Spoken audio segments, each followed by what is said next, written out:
tell it's a wizard hat? It's not just a funny cap, it is a wizard hat. You guys know Nate B. Jones? I kind of want to be him when I grow up.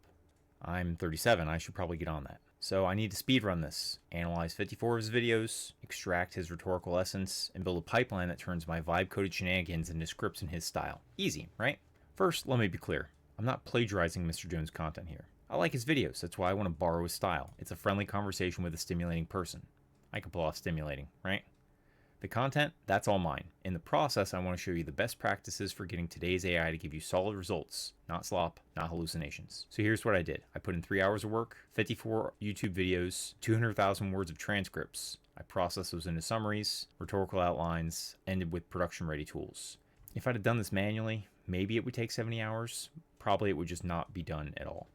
I'm going to walk you through the complete technical pipeline from raw YouTube videos to finished tools, and show you the one methodological choice that made this actual research instead of just asking an AI some questions. Let's jump in. So here's what I actually built. I wanted to study one YouTube creator's entire body of work, a guy named Nate B. Jones who makes AI strategy content. I wanted to learn his rhetorical style, his pacing, his structural patterns, not just what does he talk about, but how he talks about it. The pipeline looks like this. 54 videos became audio files, became transcripts, became summaries and rhetorical outlines, which became a comprehensive meta-analysis, and finally, production tools. The end result, 2 slash commands for Claude Code, one that converts conversations into video outlines, and one that expands those outlines into full scripts. You know, the tools that generated the outline for this video. Now, this isn't about I asked ChatGPT to summarize some videos. This is research infrastructure. We're talking about 200,000 words of source material, which burned through about 1 million tokens total across all the processing. 3 hours of my time bought me what would have been 70 hours of manual work. That's the leverage we're after. But here's the thing. This didn't start with the LLMs. It started with data preparation. Phase 1 is the part nobody wants to talk about because it's not sexy. It's FFmpeg and bash scripts and dealing with mysterious bugs. The technical pipeline was straightforward. YouTube video through FFmpeg to extract audio, then those MP3s hit my local Whisper server for transcription, and then a cleanup script turns the raw output into readable text. I could have gotten fancy with an async system producing multiple files in parallel, managing state as results come back at different times, but I did the math, 50 videos, a minute each for transcription. How much time would parallel processing actually save versus how much would I waste debugging the async machinery? So I ran it sequentially. FFmpeg, curl to Whisper, cleanup script, 1 video at a time. Except, and here's where fault tolerance matters more than performance, my cleanup script broke a few videos in. It was producing empty transcript files. So I didn't stop the whole pipeline to fix it. I just started this bash command in another terminal. This is a for loop over all of the clean transcripts, and if one already exists, we skip that MP3 file. Otherwise, we rerun transcription. That -s check, that's if file exists with size greater than 0. So it skips successful transcripts and reprocesses the failures. It's idempotent. You can run it multiple times safely. It resumes from wherever it left off. Accidental parallelism. The Python script and bash loop running simultaneously, but it worked because I designed for resumability. And that's the first principle. Preparation beats prompting. Clean data in, quality analysis out. Now, once I had those 54 clean transcripts, I could have fed all of them into one big Claude prompt, but that would have contaminated my research. Phase 2, parallel analysis with independence. This is where most people mess it up. They think, great, I've got this huge context window, let me shove everything in there and ask Claude to analyze it. And look, yes, you absolutely can do that now. Claude has 200,000 tokens, you can fit a lot of transcripts into one conversation. But that's narrative research, not empirical research, and for pattern detection, you need independence. Here's the contamination risk. Imagine one agent analyzing 5 videos in sequence. It sees a metaphor in video 1. Let's say the creator uses Trojan horse as a strategic framing. The agent notes that, then it analyzes video 2. Is the agent more likely to notice Trojan horse language now? Is it going to over-apply that pattern? When you get to the end and the agent says, this pattern appears across all 5 videos, how do you know that's real and not just confirmation bias building up across the analysis? You don't. That's narrative synthesis, one story built from interconnected observations. Here's what I did instead. 54 independent agents. Each one gets exactly 1 transcript. Each one writes a summary and a rhetorical outline. No agent sees any other agent's work. No cross-contamination. So when the meta-analysis later says the concession rebuttal pattern appears in 43 out of 54 videos, when it says the word cheers appears as a sign-off in 90% of the content, I know that's real.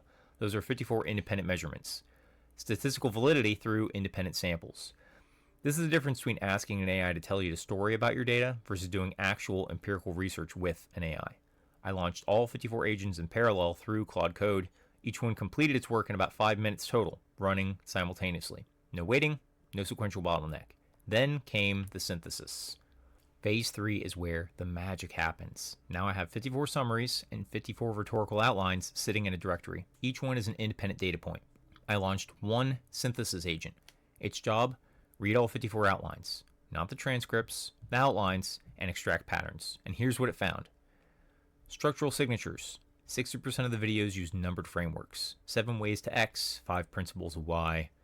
The synthesis sections always consume 10 to 15% of total runtime. Introductions are consistently 5 to 10%, never longer. Rhetorical techniques. The concession rebuttal pattern shows up in over 80% of videos. Yes, absolutely blank, but blank.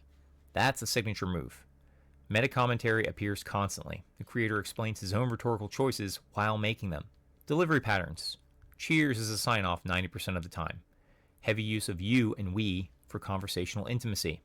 Specific numbers everywhere. Exact percentages, dollar figures, time estimates to build authority through precision. This isn't stuff I could have spotted manually across 54 videos without my brain turning to mush. But the LLM agent, processing 54 independent observations, crystal clear patterns. Here's where it gets interesting.